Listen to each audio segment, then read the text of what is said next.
when everything went viral and everybody was talking about the comments I said about the Jim Jones versus Nas, I never asked you, how did you feel when you seen everything pop off? When I laughed, but I knew what it would cause. I mean, but me knowing the generation gaps between the years of how music work, I understood fully what you were talking about and things like that. And naturally, it's all entertainment. So come on, Cuzzo, put that thing on silent.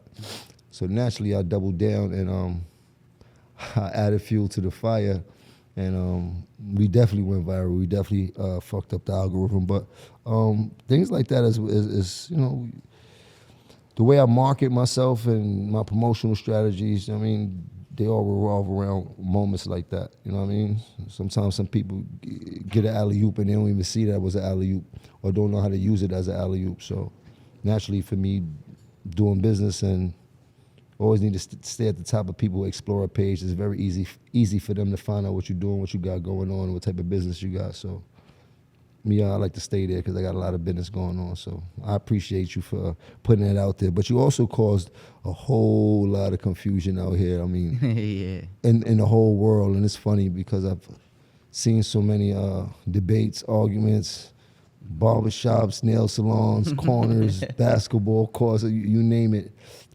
People have been debating about what you said. And like, I tell everybody know that Nas is a legend. There's no way around that. You know what I mean? Yeah. But in between that, there's other variables that happens within this hip hop game. And one of the points that you bring is a very valid point. And not just for myself, but for a whole generation of kids that have favorites of their own that don't reflect the generation that I have my favorites of my own. Mm-hmm. You know what I mean? And it shouldn't, even though it's history, but we don't know American history the way we need to anyway. You know what I mean?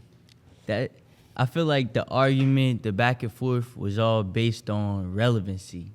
Like it was just you being out, being relevant, being able to be with the youth, being able to be outside with a bass swag, Cash Cobain, 5-Yo, being able to pull up to Dykeman, just being able to see you and being relevant. Like how do you maintain like that hunger for all these years and still every summer put out an EP, put out a project? How do you maintain like that hunger? I got a mission.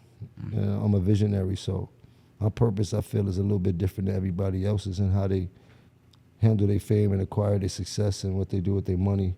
I have no control over things like that, but I'm dialed in for a different cause, and I know that my music fuels the cause until I get to a point where I don't have to lean on the music so more, and I think that this building is kind of almost leading me to that point where I can add more structure to the culture and not have to worry about it just being music. You know what I mean? Like I want to give something back from everything that I learned, everything that I got to take. And I'm a giving person. I always wanted to see people behind me get in front of me, per se. No homo, pause, whatever you want to say and things like that. But, I always try to give a hand up